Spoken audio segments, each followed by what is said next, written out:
Well, hello and welcome back to the board. Hopefully everything is going all okay. Now this is going to be obviously slightly different to the usual live streams, whereas this time we're going to be literally doing a model desktop live stream. Now this is a completely new setup with OBS, and there's always a good chance that the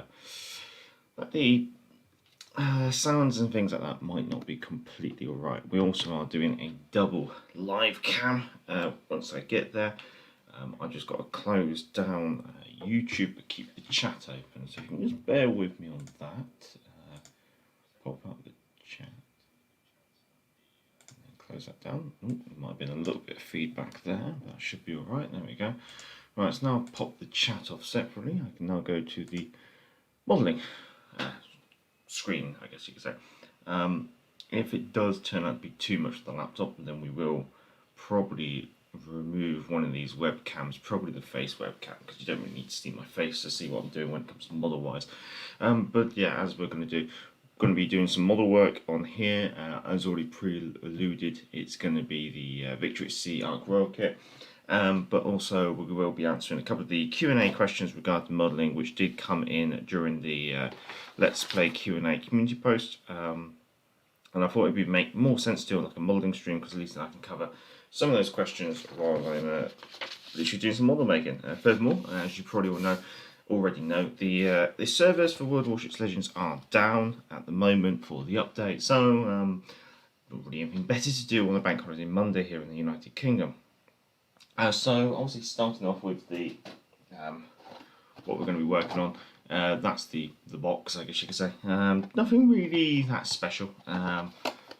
Just some nice little information on the back there. Amusingly, the colour scheme on the front looks a little bit too dark blue for my liking, but when you look at the colour scheme on the back, it does seem to be a lot more in tone with what I would expect from Ark Royal in her 1937 colour scheme.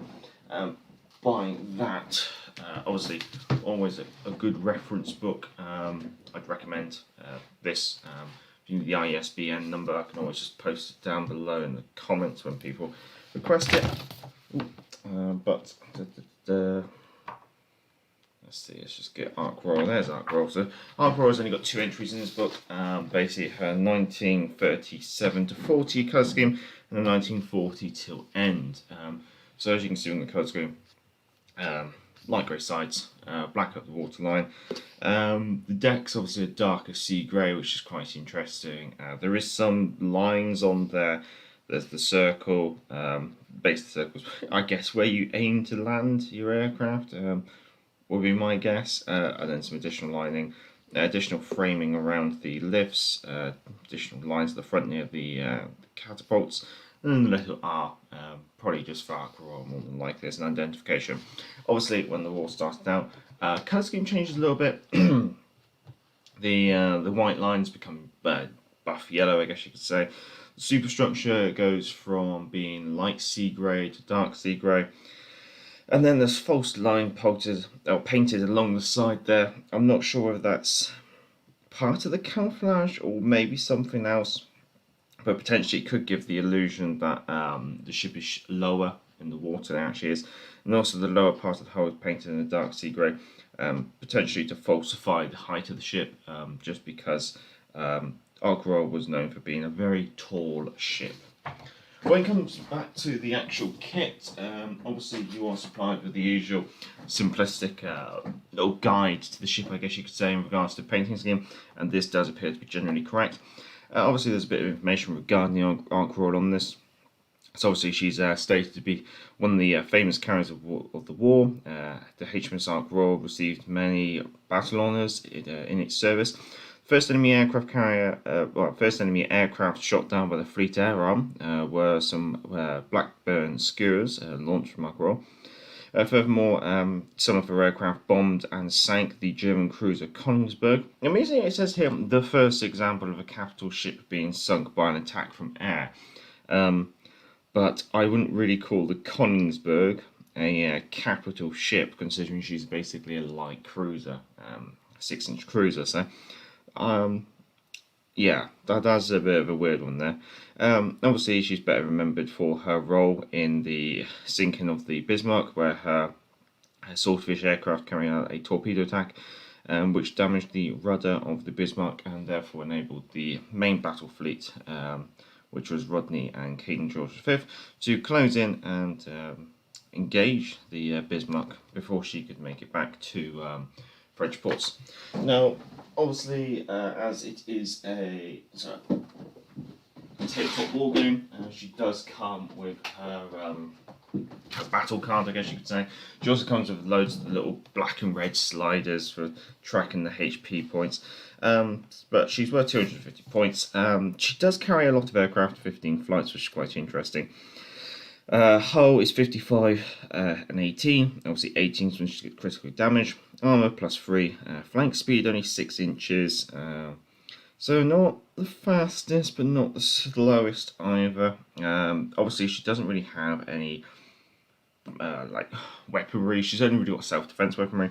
So she has got 16 number 4.5-inch guns, which are just light guns.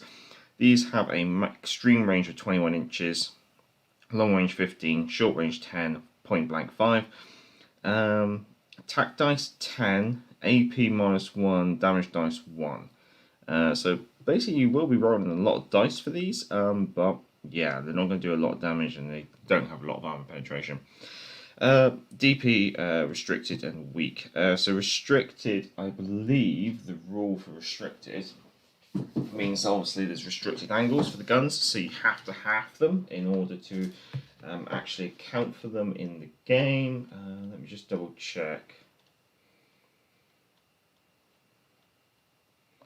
Submarines, additional, bad weather, deployment scouting, as aircraft. Traits. So restricted. Some ships are so large that though they mount many light guns, they all can be fired on the same target. A restricted weapon may only fire a maximum of half its attack dice rounded up against targets in the port or starboard firing arcs. So I guess all forward and all rear, you can fire all 10 of your attack dice, but to your starboard and port quarters, you can only fire 5 of the attack dice, which is quite interesting. DP is dual purpose. Obviously, that does mean they can be used as anti-aircraft weapons. Up to half of a dual purpose weapon's current attack dice, rounded down to a minimum of 1, may instead be used as anti-aircraft weapons to attack aircraft or motor torpedo boats at up to half the weapon's normal range. However, this weapon may not be used in the same turn to attack other units. Not quite sure about the definition of normal range. I guess that's just another joy of this game. The other one is just weak. Due to small shells or design, some weapons are simply not powerful enough as others. Weak shells cannot cause critical hits except against ships of a civilian type. So basically, you're not going to be scoring any critical hits against, say, battleships and cruisers or destroyers or anything like that. Also, she's got an AA battery of level 7. So that's in regards to the game, if anyone is interested in that. Obviously on the back you do have a bit of blur and a bit of the refits. Obviously she didn't go through too many refits because she was sunk in late 41. Hello Andrew Mack, good morning. You got the week off work, have you? Very nice. No, that's no worries. Yeah, feel free to drop them by. Yeah, we're just going to be going through the Ark Royal. Not so, obviously it's Victory C model. That's the battle card. When it comes to the actual model, it's quite simplistic to build. It's literally mount one of the super firing 40mm pom-poms and mount the bridge, and that's it. So what I've done is, in order to make this stream a little bit quicker, I guess you could say, I have preemptively built the Ark Royal. Hopefully this comes in all right. So that's the which one was it? That one. That's the 40mm pom-pom that you need to add. Why they could not include that in the kit, I don't quite know. And then you just got to mount the bridge as well. Then what I've done is, just to get ahead of the game, sprayed the base black, got the magnetic strip mounted, spray painted the. Well, first of all, I masked it and sprayed the white. Sprayed the deck white to get the main white strip down the deck. Then masked it again, sprayed it dark grey, then masked it again, sprayed it light grey. So I've got the majority of the camouflage completed, so we're going to be hopefully taking it from there. In regards to the model, there's not really anything I really would change. I guess maybe if you wanted to be a little bit persistent, I guess you could maybe cut these the bits that poke up. What they are is they're supposed to be like the crane booms, or the booms that would fold down sideways and suspend netting, just in case anyone did fall off, or when the aircraft fell off, it could be potentially caught, I believe. Furthermore, I guess sometimes when these were folded down, they would fly flags from the end of them, just to give an indication of just like what flights to come in next and things like that. I might paint them black, I'm not quite sure. Anyway, so the spray paint side of it hasn't been completely perfect. The sprays I've used, so let's see. For the white deck I just used, obviously the mouse in the way there, for me anyway, just white matte from Humbrol. For the deck sea grey, I've just used sea grey 27 from Humbrol as well, so that's just nice dark sea grey. And then obviously for the light sea grey we have mid sea grey, I think it's 165, so that's that gives you the slightly lighter colour, so that does give you a bit of variance if you need it. Don't need any of the other sprays there, thankfully. So what issues I've had with it so far is, well, what I've got to do to finish it, got to get rid of that little crazy white line that's happened there, so I might just have to go around with the dark sea grey, tidy a few things up first. So for that I'm going to be using pale Japanese navy grey, XF77, it's usually a good one. So that's what we got kicking around. We might be using some Japanese Navy XF12 for the light grey later on, and we're going to need some sea blue, and we're probably going to need some black as well. Is that the right black? That's right. Flat black. There you go. So that's going to be initially the colours that we're going to be working with. Brush wise, admittedly I'm not exactly a professional. Let's see, I've got a Winsor & Newton University Series 233 England 000 brush, if you're interested. And usually just to clean the brush, water, bit of kitchen paper. I usually find kitchen paper is quite a nice one. And so we're just going to crack on, I guess, and then we'll do some questions as we go along. Now I did prepare some music, so hopefully the music should be alright. There we go, some nice subtle music in the background. So this should be just a little simplistic stream, nothing really too special. It's more of an experiment for myself rather than anything else. Actually, I think I will.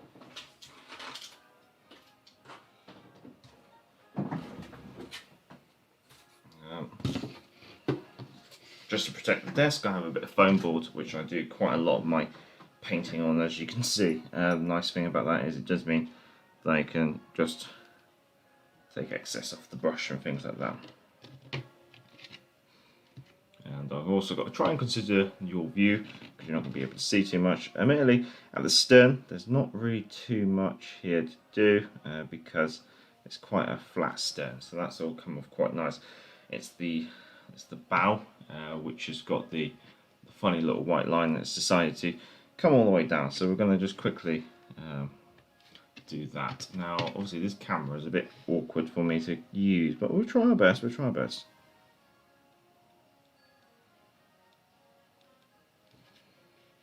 So my intention is just obviously to stop the deck markings overflowing onto the side of the flight deck, I guess you could say.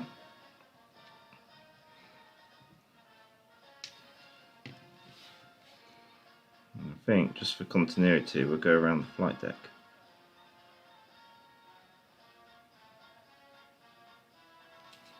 Just because for some reason the side of the flight deck here has come in as black, which was one of the priming colours that I used. Hopefully that's not too much water.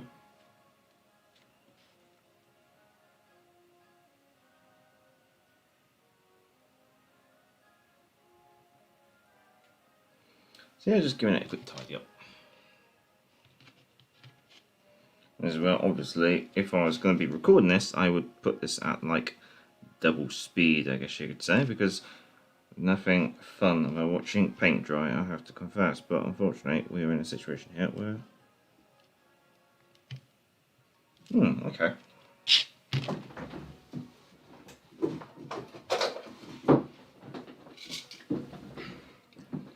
Just as I've been going around there, I'm noting there's quite a bit of flash just here. So I'm just going to quickly clean that up.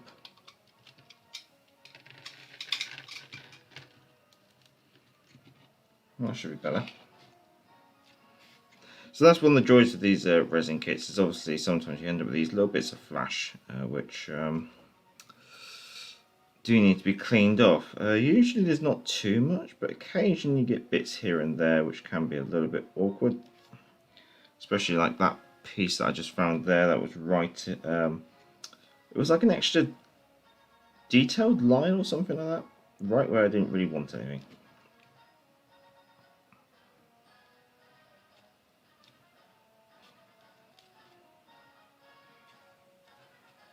So yeah, I'm just got a bit of paint, a bit of water mixed into it, just mess around trying to control the amount of paint that I've got on my brush while I'm doing it. Like I said, by no means am I a professional. I'm literally a hobbyist, and so we're just doing this as a bit of fun. Although I hope everyone's enjoying their bank holiday weekend. A bit more paint.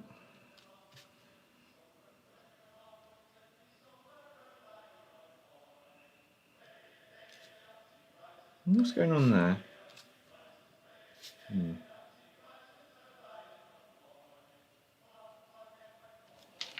Yeah, that's the port side. So I'm going to just do the starboard side. So this is just cleaning it up, like I said. So I'll finish this off and then I'll do the first couple of questions. Or I might even see what we've got. Let's see, here we go. So, first question from Naval History Hub. How long have you been a scale modeller? Let's see. Well, I probably would have started when I was 13 or 14 when I joined the Air Training Corps. I think before then I didn't really get model kits or anything like that. Definitely something that my parents wouldn't have been interested in me ruining at a young age, I guess you could say. So, yeah, it all started when I was about 13, 14 when I joined the Air Training Corps. Of course, in the Air Training Corps, everything you painted was aircraft, which wasn't too bad, to be honest. I didn't mind aircraft modelling at the end of the day. I remember building Messerschmitt 109s, Focke-Wulf, let's see, what do we have? Focke-Wulf 190s, I guess. But then, obviously, being in the Air Training Corps, it wasn't just aircraft you could model. Obviously, like model bashing, model painting, etc., was like a downtime thing. Well, I guess you could say an activity that you used to actually do within the cadets. So it wasn't necessarily you had to paint aircraft. It was just you had to do something during modelling time, I guess you could say. New shots, and there you go. So I think, obviously, my experience in the cadets allowed, obviously, introduction to model kit making, because obviously they supplied some of the kits for free, especially the aircraft.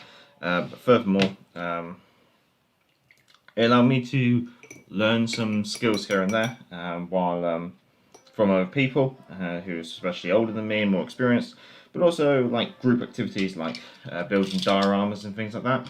I used to quite like when I was in the Air Training Corps, I did expand into some other kits. So I did start with some naval kits and some tank kits. I used to like tank kits quite a bit, but obviously I was terrible at them. Naval kits not too bad. I did remember building the Belfast and the hood. Oh hello, name was. Gonna be work as usual for me. On the no bank holiday for me. Well, hopefully they're paying you extra. The wife's working today, hence why I'm doing this, and she is getting I think time and a half or something like that. So, but yeah, nowadays in my industry of civil engineering, I am lucky enough not to have to work bank holidays. However, when I used to work in the service industry back in the day, what was it? Yeah, well, yeah, I guess, would you say service industry? I'm trying to think now. Oh, my brain's gone dead. I guess food services, I guess you're saying. I used to work in a restaurant and a pub. Obviously, bank holidays, I don't think it even was time and a half. You were just generally expected to work it. That included Christmas Day.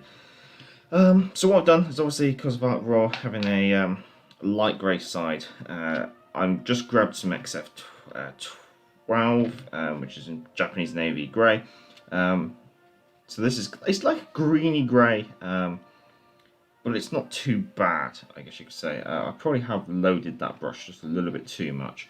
But what my intention here is just to go over the light grey spray that I've done, which for some reason came out just a little bit blotchy, and just give it a quick coat of this Imperial Japanese Navy, or Japanese Navy grey, and hopefully just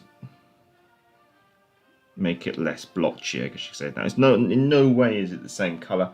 I'm hoping. Now, at the end of the day, I'm not trying to be too accurate with all this. In general, I'm just hoping to get a gist, I guess you could say.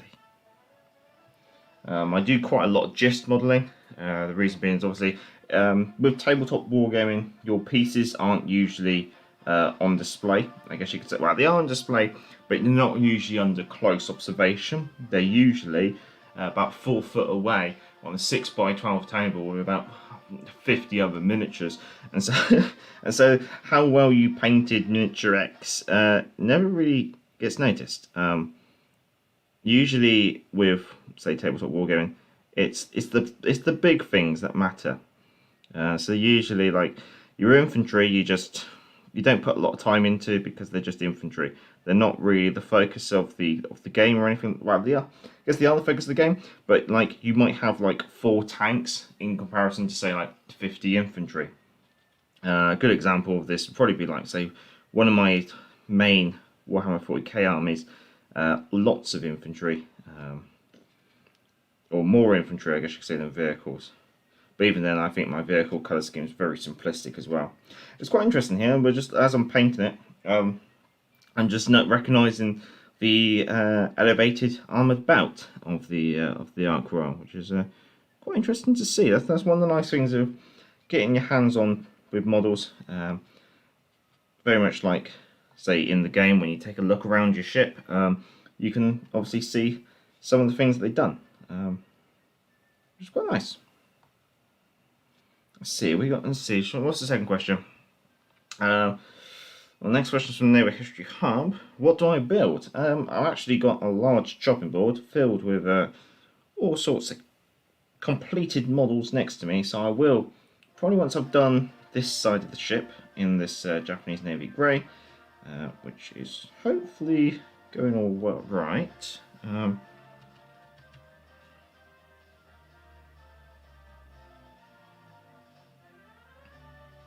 I have to go over with a slightly finer brush just to finish it off. I think we got away with that one. Just clean the brush off. Maybe just grab some of this. Just finish off some of these slightly awkward spots, especially underneath the AA mounts. Admittedly, they're probably going to be heavily shaded later on with a wash. I do like to give the models a slight wash. It does tone down the colours a little bit more.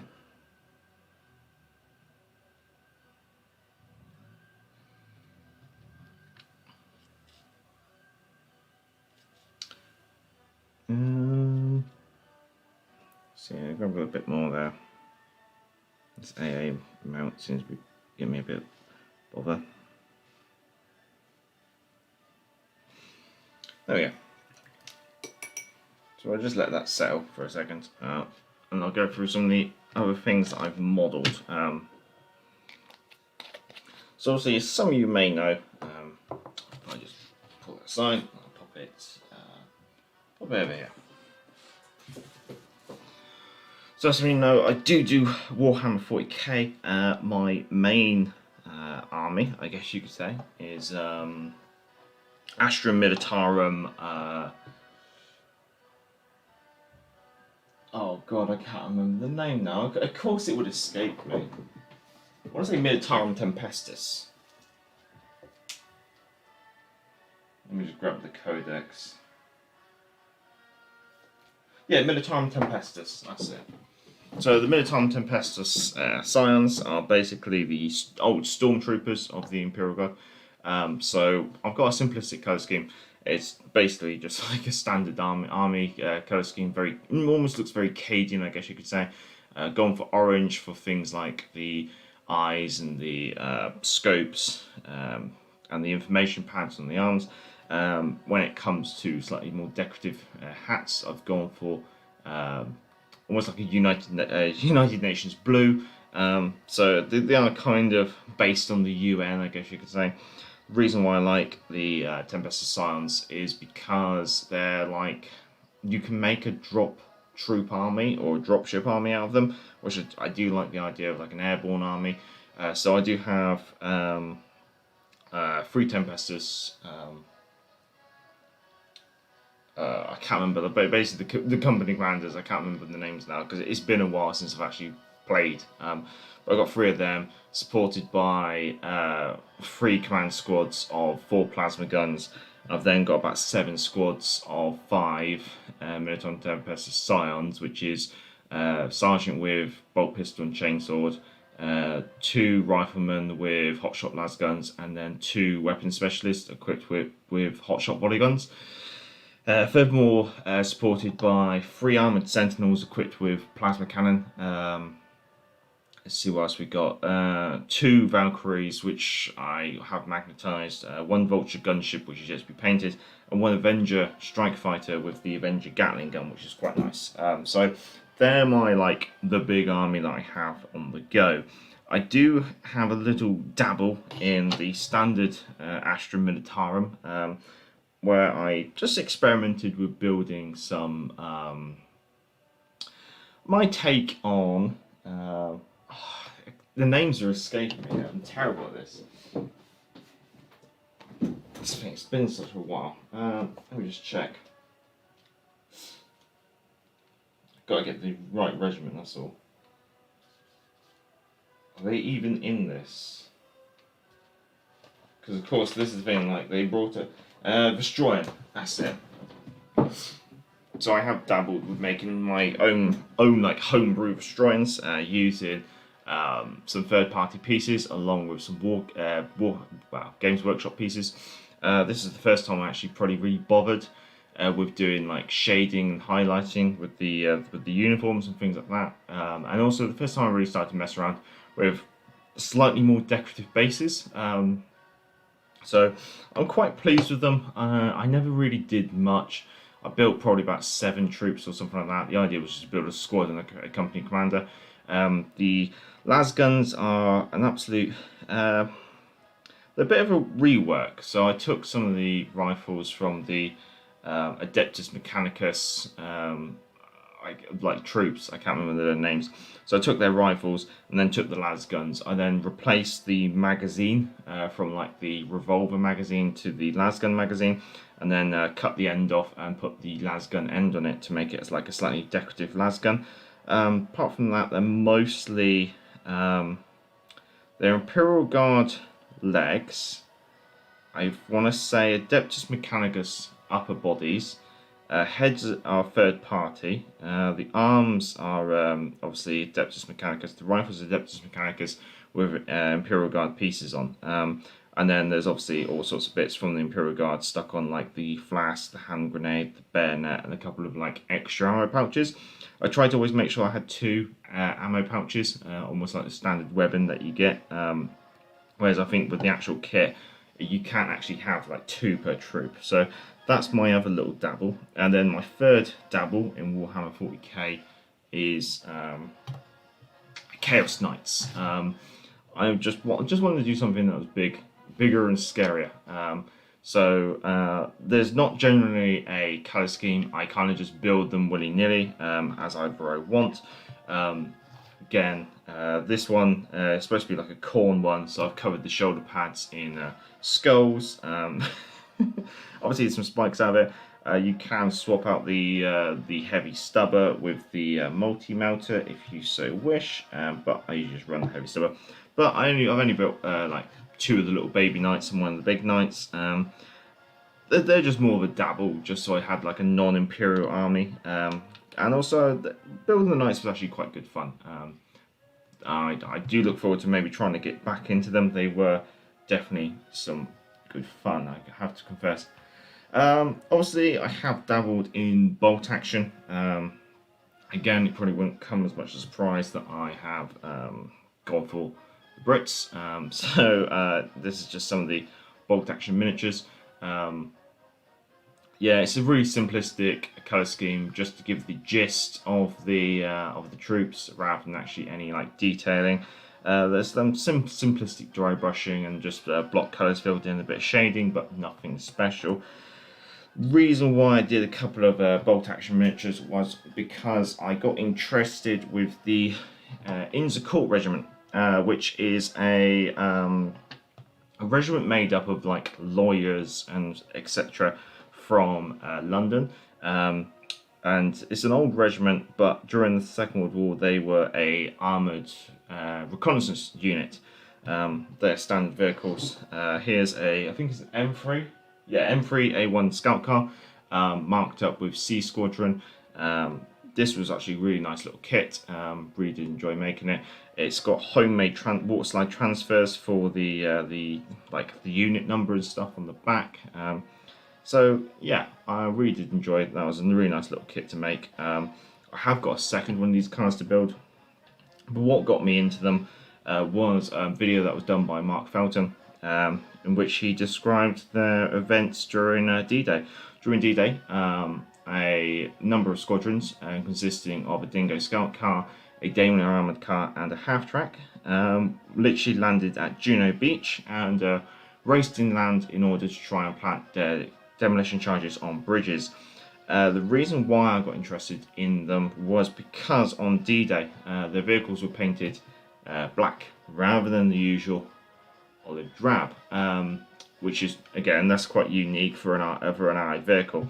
And the reason being was they were supposed to obviously potentially confuse the enemy, because they were supposed to be ahead of the Allied lines, potentially to confuse the enemy in order to give them a second, make the enemy take a second glance maybe or something like that before opening fire. Obviously, this did not completely pay off in the Inns of Court Regiment's favour, because some of their vehicles were destroyed by friendly aircraft, because obviously when you see a black vehicle from the air and it's ahead of the green vehicles, you kind of suspect it's going to be German. They did have some interesting things. So there's this little bit of yellow in here. That's supposed to be like a yellow tarp, which would have been used for aircraft identification, basically to stop themselves being attacked by friendly aircraft. They're supposed to display yellow. However, this wasn't always the case. There's also like a little blue flag on the aerial there. That was for identification to potential land units as well. And then furthermore, they did actually hand paint stars onto the sides of the vehicle. I tried to emulate that based on photos that I've managed to find of them. The reason being was obviously they went inland without Allied markings and came under fire even from friendly forces, so they had to quickly just grab some paint and painted on white stars. This may have happened after D-Day, but you couldn't see it on some. You can see it in some photos later on where they're literally just in the field modifications. So that I found quite interesting. Obviously, I do Victory at Sea. Here's one of the maybe more completed miniatures. This is HMS Suffolk, which I completed recently in her like mid-war colour scheme. Painting the camouflage on this one was actually really quite interesting. Again, using the same book series. I don't know whether that's going to be. Oh, that's not too bad actually. So yeah, I did enjoy making that one. The reason why I did Suffolk was because I wanted, obviously, just for if I ever do scenarios with the the Bismarck, I guess you could say, with Suffolk and Norfolk following her. Now the model was a 3D printed model from Magpie Designer. If anyone's interested, you can always just shout out and I can drop a link there another time. I really do like his 3D printed kits. The price wise, they're really economical, I guess is a nice way to put it. And they're really nicely detailed, and he's really good at communication and stuff like that. He even provides the nameplates. You just tell him what you want almost, and I just mount these on the foam board, which is all good fun. In regards to other naval modelling, I do have I think it's HMS Impulsive, which is obviously an I-class destroyer. This is one of these Polish kits, which I can never remember the name of, and it's a very simplistic kit, but it was good fun to make, because obviously Icarus is one of my most played destroyers in the game, so I wanted to obviously see if I could build a decent model of it. It's nothing special, I haven't really done too much. The base could definitely do reworking. That was almost just put together haphazardly in order to just have something to mount the ship on. But yeah, so that's the extent of the models that have survived. Models in the past, obviously HMS Hood and things like that. But yeah, when it comes to building stuff, I'll build a nice diverse amount. And then your next question is, how have you not posted any of this modelling? Well, obviously I have got the tiny little Victory at Sea series in regards to the hood, which I did do some work on. So you can always check that out on the channel. But in general, obviously because of work, because of life, and obviously because my other like hobby commitments with World Warships Legends, I don't necessarily find a lot of time, I guess you could say, in order to do modelling. So therefore, it's very difficult to consistently make model making content for the channel, I guess you could say. I see that I just need to touch up there. So in that regard, the reason why I haven't shown more modelling content on the channel is because I haven't really done that much modelling. I've been focusing on the game, and the Victory at Sea stuff, it's very haphazardly. I do it here, do it there. It's almost sometimes when I just got a couple of spare minutes. The usual time I end up doing it is actually when I'm processing videos for World Warships Legends. Sometimes I can end up with about half an hour or so downtime while a video is exporting or something, especially Wales Weekly. For some reason Wales Weekly really does take it out on the laptop, I guess you could say. Probably because I do a lot of like images and stuff in the background of it, I guess. So obviously that takes a little bit of a while to process. So in that regard, when I'm exporting Wales Weekly to HD or something like that, then yeah, I just I grab a model, whatever it may be, and I just do a bit of painting there and then. So obviously it's never like a consistent amount. And the other one is like the majority of the content of the channel is Warships Legends at the end of the day. And the exact interest of the rest of the community within my other hobbies is obviously probably varies. I know that this stream is probably very early, well, middle of the night for any of you on the United States side. Australia might not be so bad. Let's see, let's get that painted, there we go. So I'm using a slightly different brush here. But yeah, like time-wise, this is probably incredibly awkward for anyone, really. It's very early morning for the United Kingdom. Furthermore, it's probably very late at night for Australia, and the only people it's probably really suitable for is anyone who lives in the Middle East and maybe the far side of Africa, the East Coast, maybe. Anyway. So yeah, I'm not exactly expecting much traffic on this stream. It's more just recording it for the sake of it. Have a bit of fun. We will be obviously doing a World Warships Legends live stream later today. That's one of the reasons why today there won't be an amateur reports video. I know I'm going like a little bit of a while between amateur reports, but at the moment, if I'm going to be streaming twice in a day, it doesn't seem to be advantageous to also then chuck another video in there as well. It just seems like a little bit too much.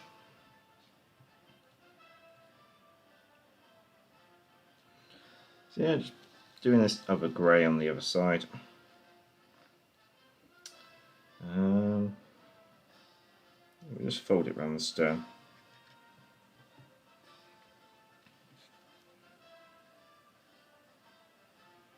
And then we'll see if we've got another question in a second. Just wash that brush off and use the other one. Did I put this on shuffle? Yeah, it's on shuffle. That's good then.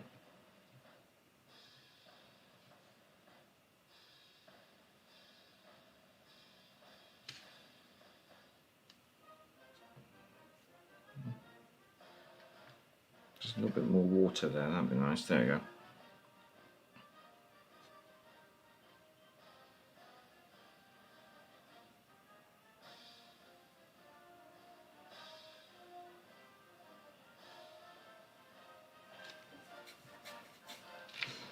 So hopefully this should just give a bit more contrast between the deck colour and the sides. Don't want to flood it too much.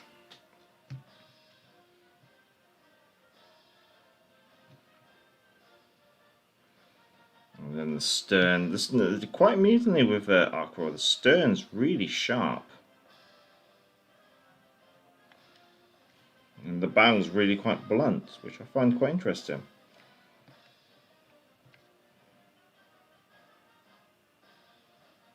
We messed that up. So I might have to quickly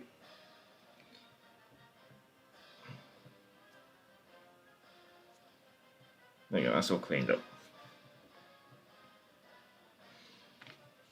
Also, I've got to remember this is on camera, so I've just got to try and make sure that I get most of it captured.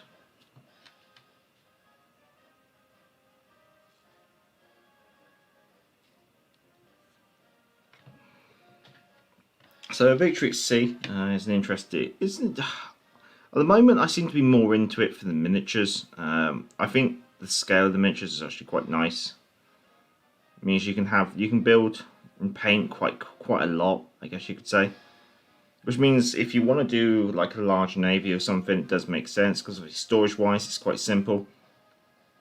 Rule set wise, I think potentially like some other Warlord games, there's potential loopholes and things like that. From what I've read, I think the heart's in the right place. At the end of the day, they bought the gaming system from Mongoose Gaming, and basically Mongoose Gaming were basically making the second version of the rules. The second version of the rules could be found online. They were being play tested, and then Mongoose, I suspect, I guess following the testing and stuff, decided to. I'm not sure exactly, but maybe to try and expand their horizons a bit, get more people playing it and things like that. They maybe entered a partnership with Warlord Games, or whether Warlord Games invested into them in some formal way. But yeah, so now Warlord Games basically they print the rules for Victory at Sea. They provide miniatures for Victory at Sea as well, although you don't necessarily always have to just use their miniatures. The whole point of Victory at Sea back in the day was that you could use whatever miniatures you wanted, and whatever scale you wanted as well. So you could make your own. It's basically what people used to do. There wasn't really a supplier for them. It was make your own. And nowadays with 3D printing, that can be done quite easily. You don't necessarily have to own a 3D printer yourself. There are third-party manufacturers who print. For example, Shapeways I find is one of the places where I like to go to get 3D printed ships. Let's see what we got. So let's see. From a recent Shapeways order. By recent, I mean it's like before Christmas, I think. Let's see. Let's give you an interesting one.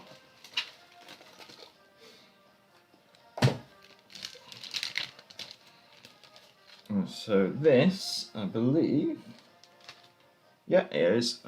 So this is a HMS Hood post 1942 refit, which 3D print, which is quite well detailed, the right scale and stuff, and that's what I quite like. You can just order. If you search, you can order whatever you almost want, and that then allows you to almost do the whatever navy you want. Obviously, the limitations with Warlord Games at the moment is, although they support the game, there's not necessarily loads and loads and loads of miniatures.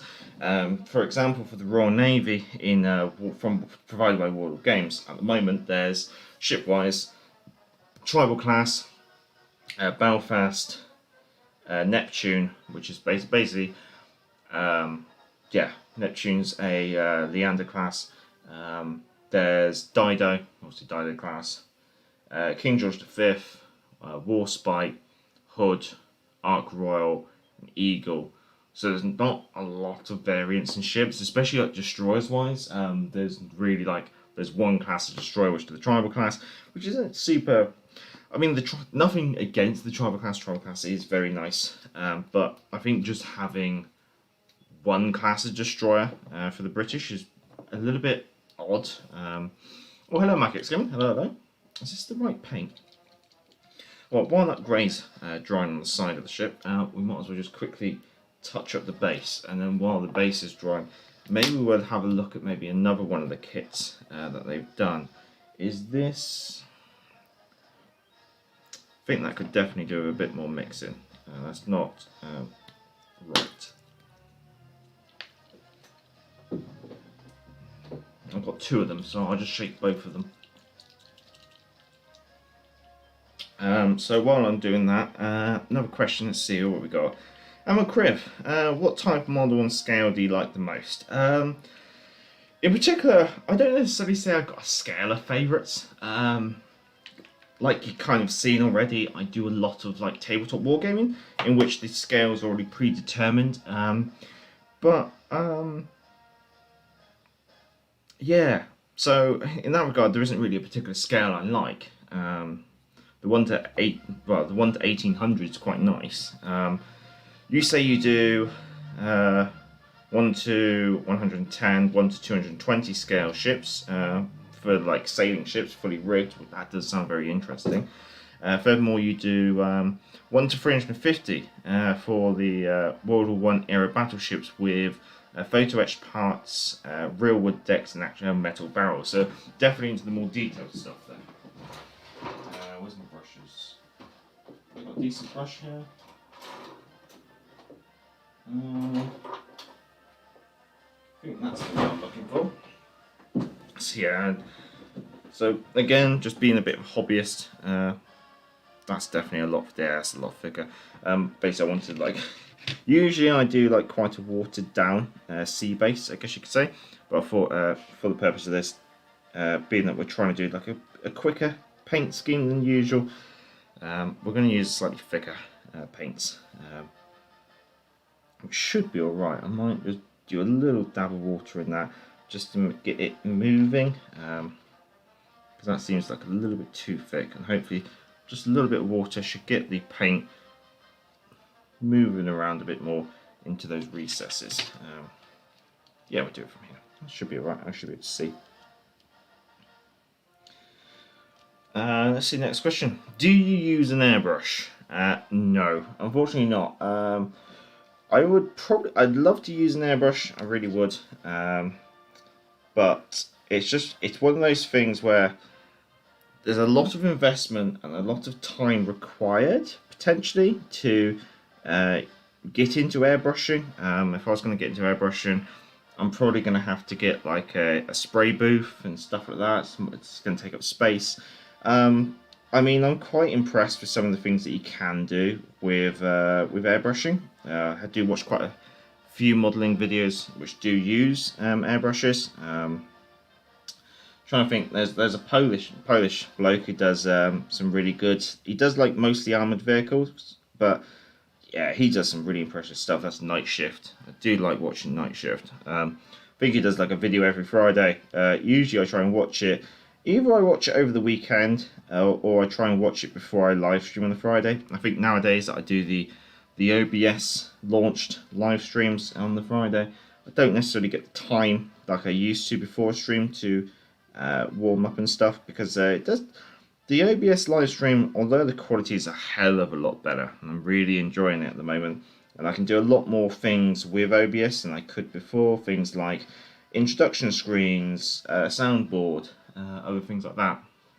One of the downsides is it takes a lot of setup time. I have to literally rig everything up. I've got to rig the laptop up. Then I've got to set the green screen up. I mean, that's the same as before, I guess you could say, but then I have to obviously switch the feeds so that it goes into the capture card. I've got to set my webcam up down there, because obviously I use one webcam for pretty much everything, this one up here. So that does get moved around quite a bit from upstairs to downstairs, because as I previously mentioned, I do live stream from my living room when it comes to the console game inside of it, because that's where the console's set up.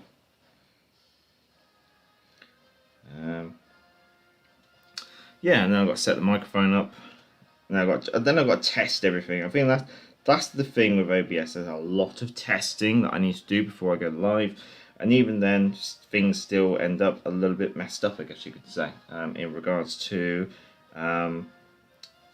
Sometimes the sounds might not be completely set up. For some reason, the microphone feed will be from the webcam, which I don't really want. Or because I forgot to turn numlock off, rather than the numbers doing the soundboard, the numbers do change scene, which again is a little bit awkward when when suddenly you bring up the wrong scene when you think you're going to be bringing up a sound bite.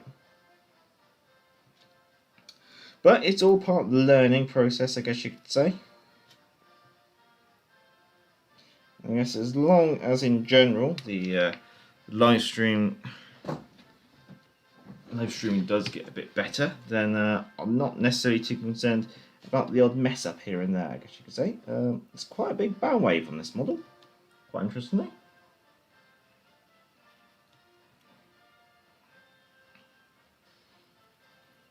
I don't think we will get Ark Royal completely painted during this live stream, but what we do is, I guess, we'll get the gist of it done, I guess you could say, and then I might do a little bit of discussion about what I plan to do next bit of downtime I've got, whether that be later today after I do the Miles Legends live stream.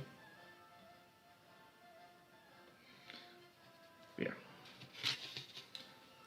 Hopefully this will just give a nice gist of it. Actually, I do have some other stuff I can do while this is paint drying, which is still related to Ark Royal, which isn't too bad. So, obviously, Chris' next question is, if you do use airbrush, what do you use? But that's, like you said, that question is a bit null and void, being that I don't use an airbrush. Wish I had an airbrush, but in general, I just don't have the physical space to do it all the time. I think if I had more time invested into model making and stuff, like it was my true main hobby, then I might be more tempted with getting an airbrush, because obviously that could justify the space and stuff. But as I only do it like as a partial hobby, I think I can't really justify the airbrush and the amount of space it takes and things like that. Criv, any favourite plastic model kits brands? He likes Revell, Trumpeter, and Zeds, for example.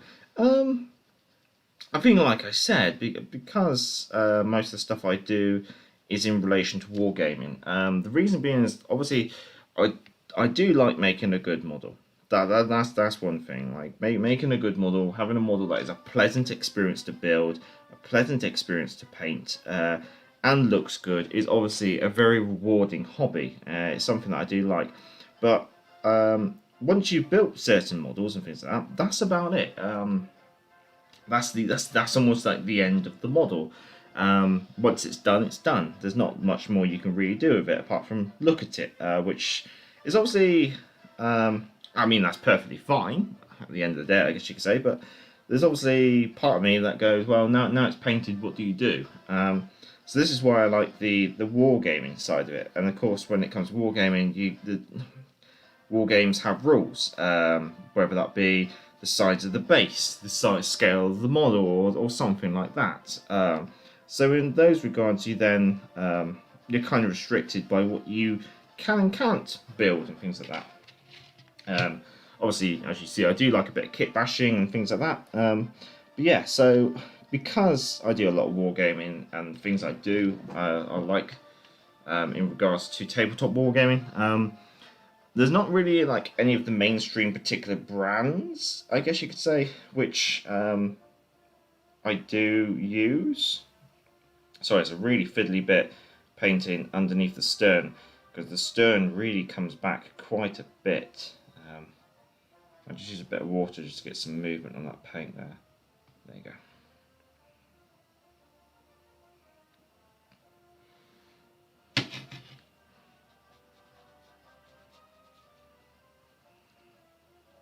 Right, so that's Ark Royal in the sea painted. That just gives it a nice bold coat of the colours, I guess you say. So while that's happening,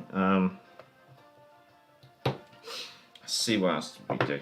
Now, obviously, as an aircraft carrier, it can't really be an aircraft carrier without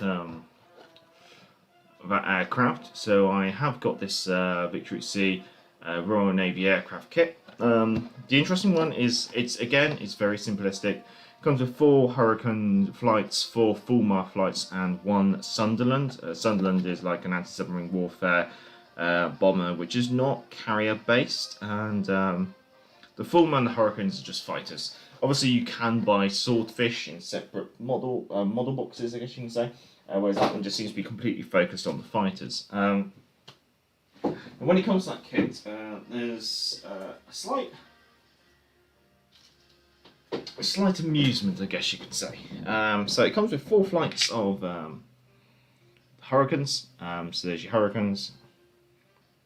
And it comes with 4 flights of the Fairy Fulmars. Now, obviously, maybe from the camera view, the size difference is not that noticeable, but what you'll notice, the Hurricanes are larger than the Fairy Fulmars.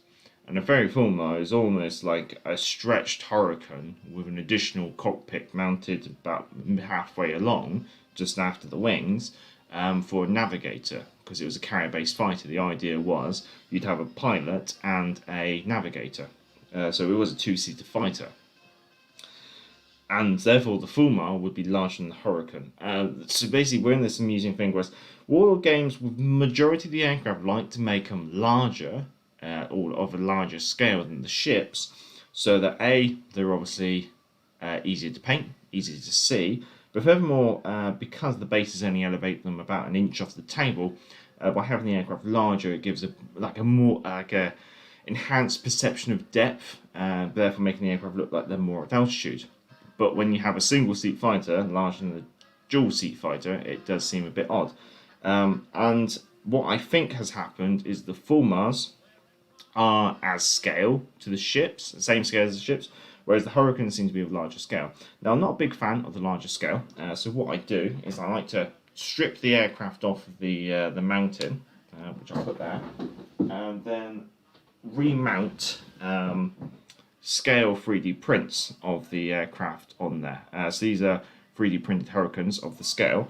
And now when you put the Fulmars up against it, the Fulmars are ever so slightly longer than the Hurricanes. So this makes me think the Fulmars are, well, reinforces my thought that the Fulmars are actually to scale and the Hurricanes were just too large. So that's what I'm going to be doing with my aircraft now. But with these Hurricanes, I've been stripping them off and mounting up the 3D printed ones, which I'll then go forward with painting. So hopefully that all goes all right. And then I have done one base previously. I just want to make sure I put those back in the right place. Let's see. I did do that. I need to go there. Okay. And then once painted up, let's see. That's what they look like. Quite simplistic, but it's quite nice. And they're more in scale, which is quite nice. But as I said, you can't have an aircraft carrier without aircraft. And Ark Royal's obviously 1937, she's most known for a ferry swordfish. So here's some 3D printed ferry swordfish. Obviously, I've preemptively sprayed them white. The reason being is because that's the 1937 colour scheme. White with almost like a black stripe on them. So these I'm going to do as additional things, and hopefully I'll have them mounted on the deck, which would look quite nice. So while we're waiting for the sea to dry, I'll snip off the swordfish. Give them. Actually, I won't snip off the swordfish. I might paint them on the 3D print. Now, hopefully that should be alright. This paint has dried up. Oh, God, that's horrible. That needs to go. Yep. I've got to grab the wrong one, that's an old one. That should have been thrown away a while back. Hopefully, there we go. This one should be alright. Yeah, I'm going to need to get some more of that though. I'm going to grab the small brush. And last question, let's see what we've got. Any from Admiral Criff, any favourite paint brands for modelling? Revell and Tamiya acrylic are for me. I completely agree. That's exactly what I've been using most of this live stream. The only exceptions is every now and then I will use a bit of like Poundland acrylic paint or like Hobbycraft acrylic paint. The reason being is that yeah, that's right. That I find that sometimes you just want like a basic acrylic paint.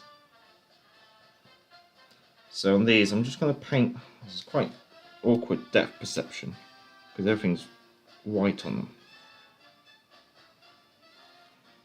My aim here is just simply to paint the nose of them black, just to give like the false perception of a propeller.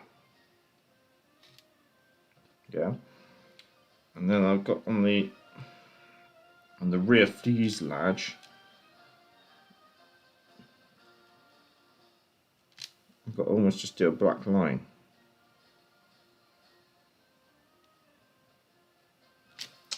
Of course, it seems like it's.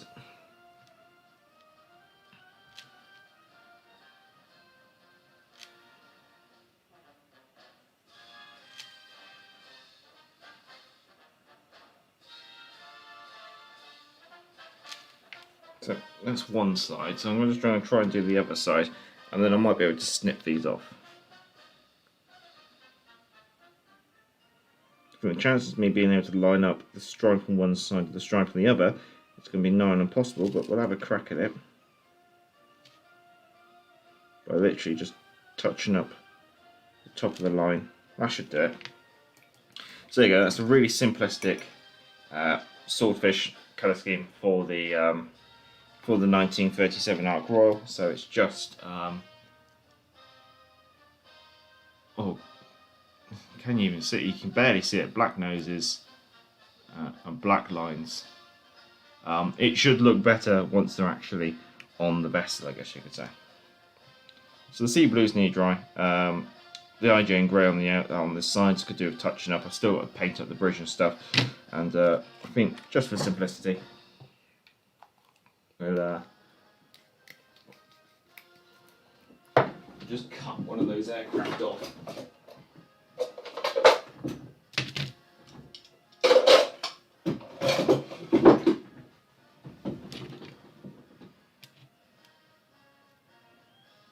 Now the joys of 3D printed aircraft is, especially these ones, I'm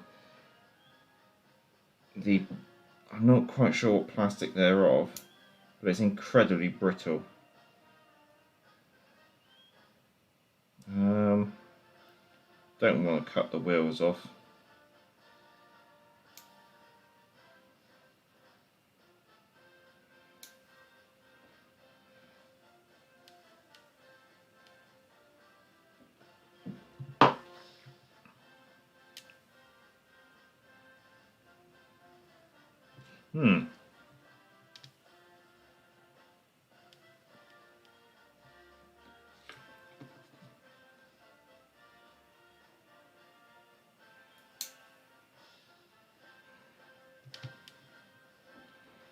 There you go. That'll do.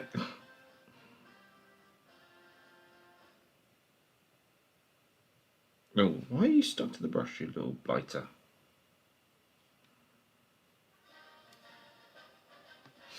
There you go. So maybe that just gives a concept of the size of the swordfish in comparison to the actual Ark Royal.